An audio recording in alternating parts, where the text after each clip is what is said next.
Greetings, everyone, and let's make sure that we're rolling. We are rolling. I'm here with Elder McKinley Bolahan, and this is Speak the Truth. Yes. And we won't. Well, I don't have to go into the background of Speak the Truth, but that was on the first video.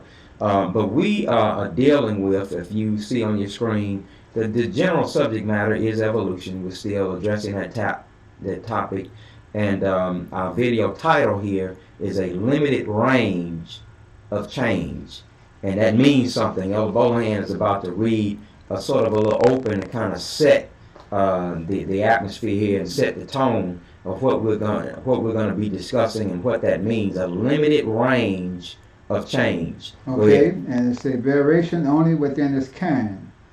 There can be no argument about the fact that change takes place in all nature. Some things have changed a great deal since creation. The difference between the theory of evolution and the doctrine of creation is not that one omit the fact that change does occur, and they both readily admit that. The difference lies in the amplitude of change, the degree of change produced by natural processes. The evolutionists claim that these processes know no boundaries in producing change. The creationists maintain that all variations lie within the clear, defined limit. And what Elder Bolahan was sharing is information on the fact that there is no contention between those of us who would say we're creationalists or intelligent design proponents or supporters with evolution on the business of change. We all see change, and change does occur. As a matter of fact, the scientists and who all know science would say they recognize that everything changes. Yeah, and change in terms of this context, evolution, we're talking about variations within a species, that we see change, that we see what's also called adaptation. We're going to go to a video in just a moment and just kind of punctuate this even more. But I'm dealing with in a debate with an evolutionist. We were talking about and got into the realm of Lucy, and you know, this person continuously typing and posting information about, you know, Lucy had this change that was different from this species and so forth and so on. But that's not what Darwin was talking about. He wasn't talking about that type of change. He was talking about completely change from one species right to another. And that's the problem that we have, and that I'm finding as I debate or deal with evolutionists, is that this notion that any sign of change, anything that they can see as change, they immediately seize upon it and claim that that's evolution, that's Darwinian evolution, and that's not so at all. There's a range within each species, that a range of change that each species has. And in relationship to environmental pressures and changes in the environment, things can happen and cause change in a species that actually manifests in their body changing, and to adapt to whatever that pressure. To survive in a given environment that goes down. Now, there would be no reason for evolutionists to put forth this fraudulent evidence if there was some evidence. And they always say that they have all of this evidence. But if they got all of this evidence, why they are constantly putting forth fraudulent evidence to prove something that cannot be proven in the scientific arena? Yeah, and again, in the context, this business of seizing upon any sign of change and trying to assign that as macro evolution and trying to argue that is the proof of Darwinian evolution, and it's simply not. And things can change, but they change, as the title of this video, there's a limited range of change that each species can function and operate in adapt. They change within their own kind. Right. To adapt to environmental pressure. Mm-hmm. But they don't hop. That change is not so drastic or severe that they jump from one kind into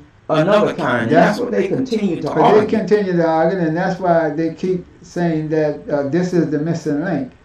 Any variation is something desperate that they're trying to grab onto. Exactly. But I would say that the missing link is still missing. It is definitely. Now we're going to go to a video here because I want to highlight this. How this is a video. Ray Comfort questioned some evolutionists on this business of show.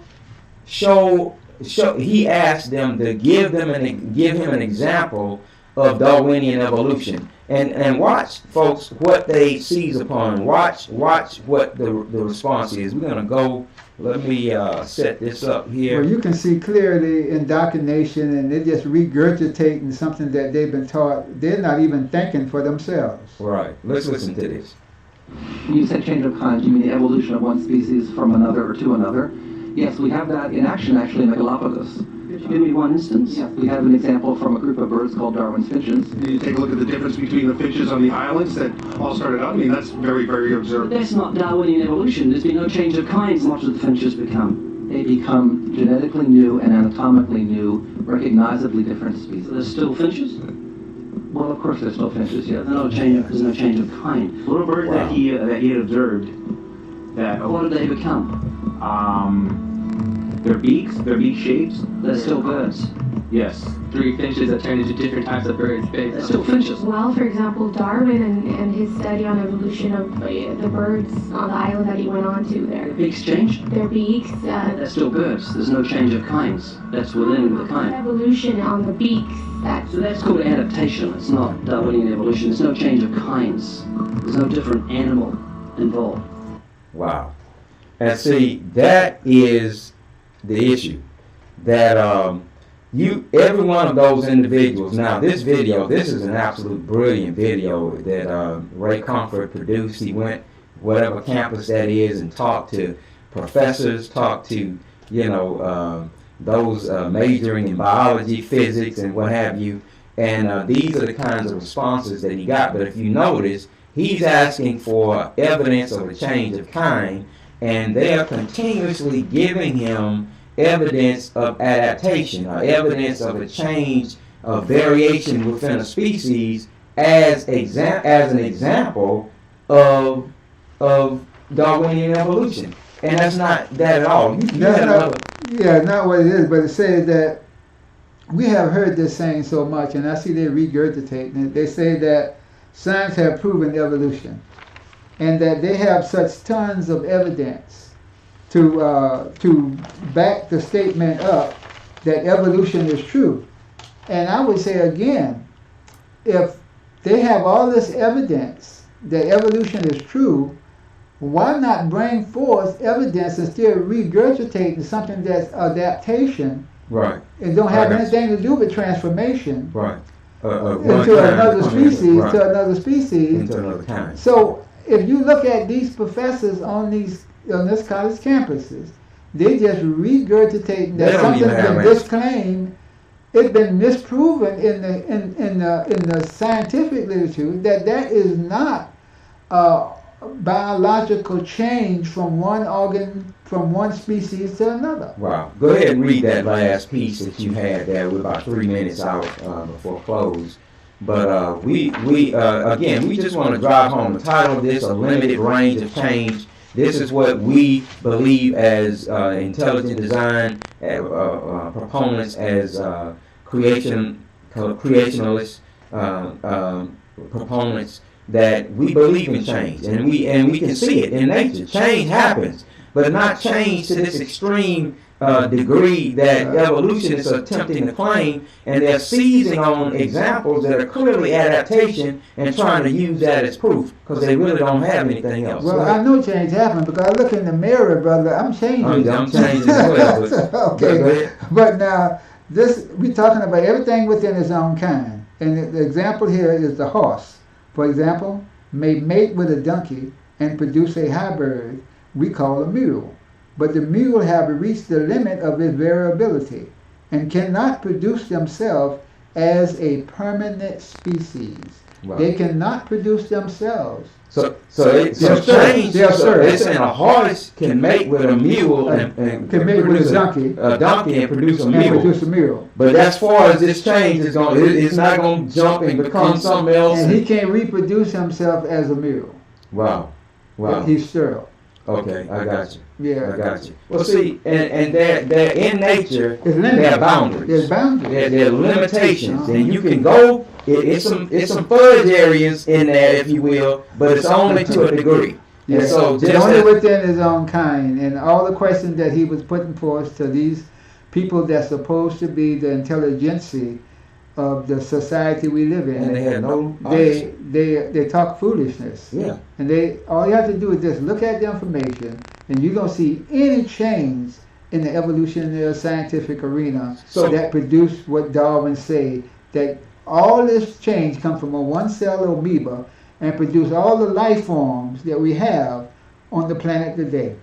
Yeah, I mean it's just no evidence, and it's desperation. And I would just close on this issue of Lucy. I'm in a debate with a gentleman, and just example after example of, yes, there's some changes that might be seen in that fossil from earlier in that species to later, but yet all the evidence, all the information suggests or reveal that whatever variations you might see in Lucy stayed Lucy. Which really is an ape.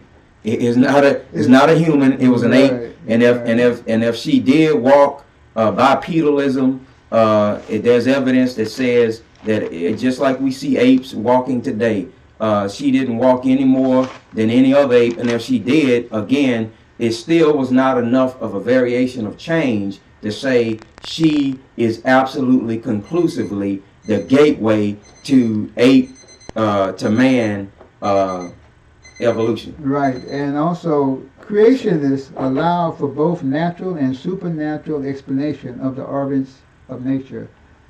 And I think clearly that evolution today has been proven to flunk the science test. Okay. Well, that's all the time. We're going to close this out. We want to keep our videos short and informative, and we just hope and pray that this will be a blessing to you and informative to you. God bless.